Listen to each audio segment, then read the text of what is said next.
Good morning, everybody. Well, it's morning here, or whatever time you happen to be watching this. So hey, I wanted to jump on for a minute and talk a little about faith and trust in the midst of uncertain times.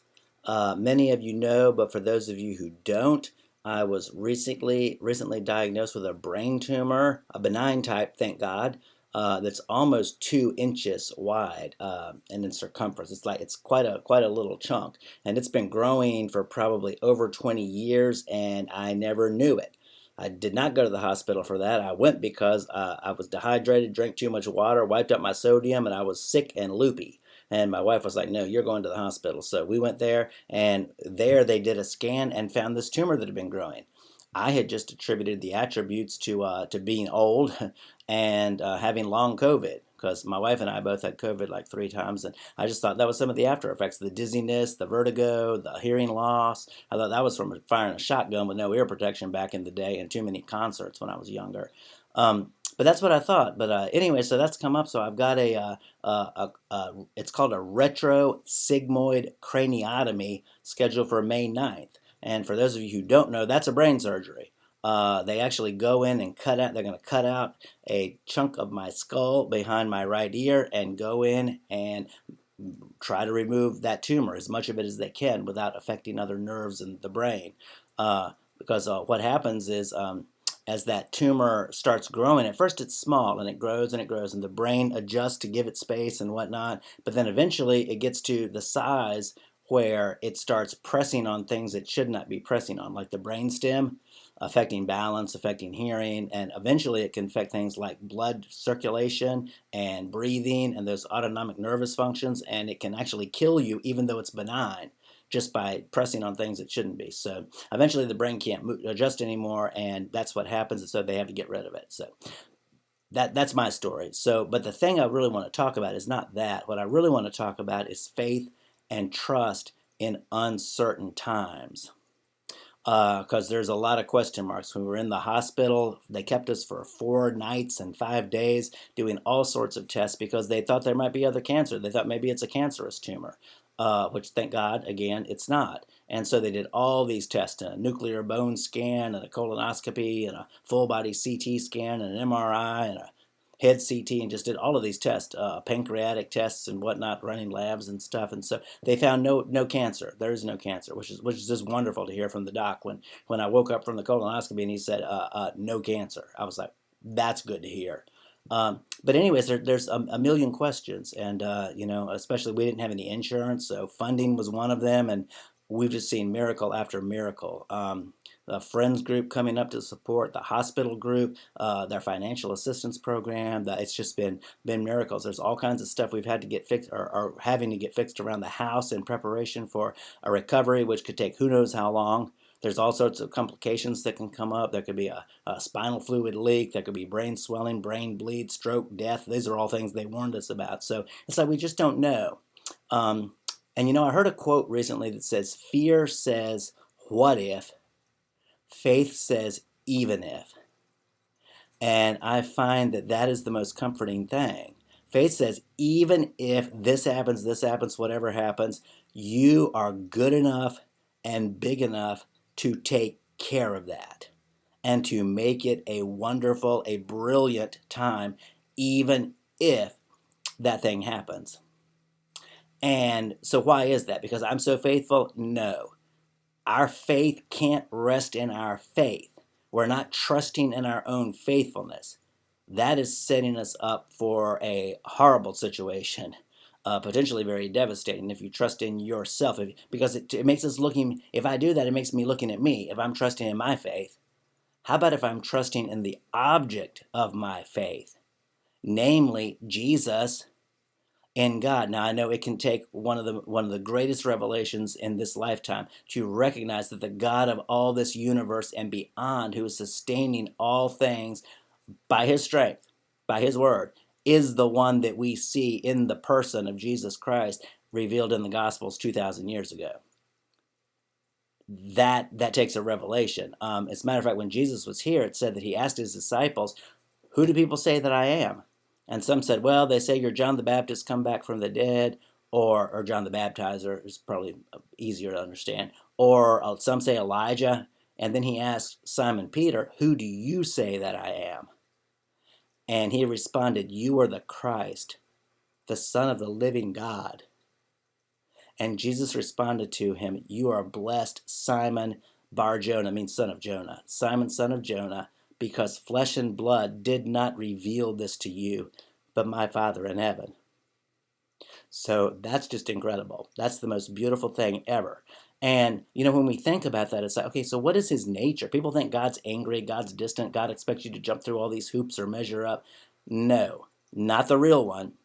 Maybe the one that's been painted in your mind, maybe by other people, maybe by just wrong beliefs, bad experiences, but that's not the real one.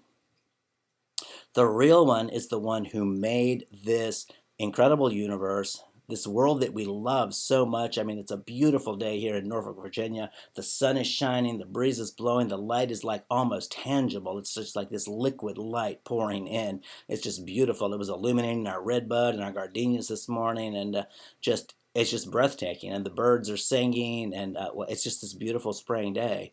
And the one who made this, who made the mountains and the oceans and the deserts and the beauty of the night sky, and just all of this wonder that we love so much that we pay incredible amounts of money to go on vacation to see, because we love that so much. He made that for us.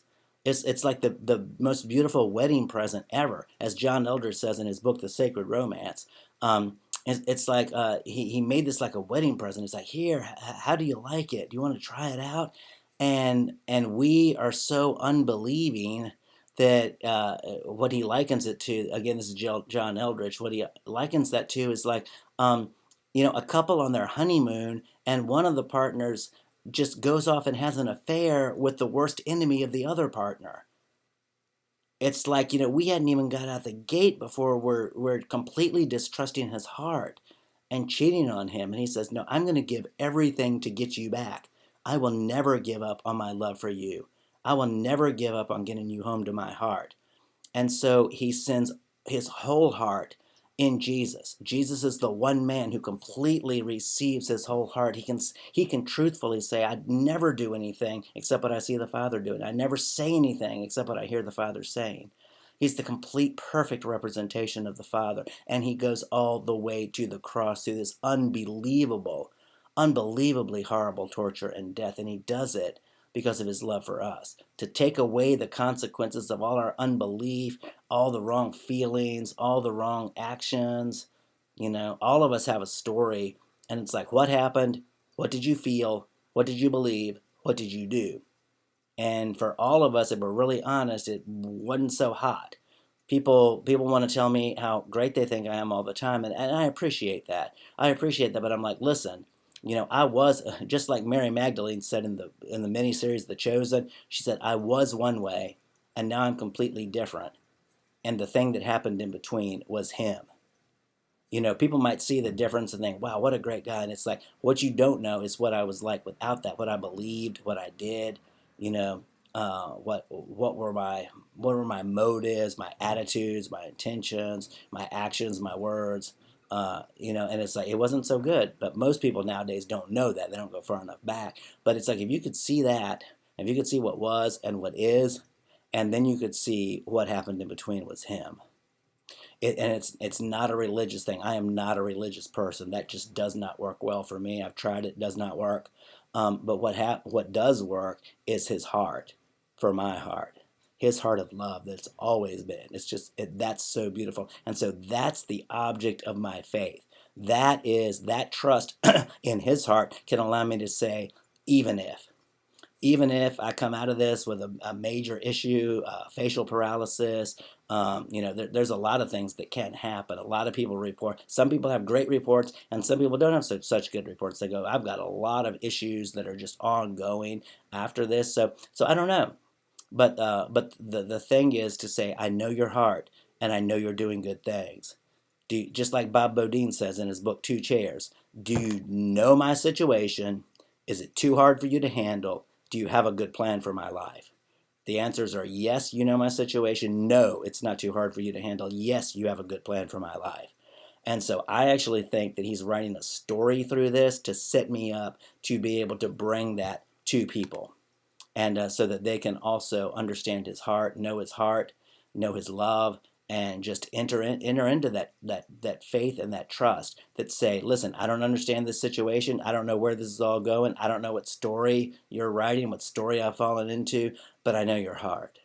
And I trust your heart. Your heart is beyond beautiful, and it has been so maligned and so distrusted, but I know it and I love it. And so that's what I want to bring to you today. Just like Simon Peter, may we say, you are the Christ, the Son of the living God. All the beauty, all the compassion, all the grace, all the mercy that there could possibly be, the empathy is flowing through you and has flowed through you to us. And so we just say, yes, I'm turning away from all the stuff in this world, the glitter, the flashing lights, the people, the places, the things. I'm turning away from all that, and I'm done with that, and I'm running to you. I'm just running to you. What I want is you. Well, in whatever form that looks like, I just want you. And Scripture says we knew him as a man, Jesus. We knew him as a man that we read about in the Bible, but now we know him as a life-giving spirit. He is a life-giving spirit. He gives life to everything that lives, that breathes, that exists in this universe and beyond. He is the life-giving spirit. So it's like trusting in him, not in me, not having faith in my faithfulness. Scripture says if we are faithless, he remains faithful, for he cannot deny himself. So I might be faithless. There are days my faith is strong. There are days my faith is weak. It's not about me. It's not about looking at me, judging my faith by any kind of standard. It's about looking at him and looking at his perfect faithfulness to me and his perfect heart towards me and his perfect love towards me that he's always had, even when I was utterly unfaithful, faithless, and rebellious and doing all the wrong things for all the wrong reasons. So that's what I want to leave with you. I want to faith and trust in the midst of the unknown, the uncertain, the unknown, and sometimes the difficult.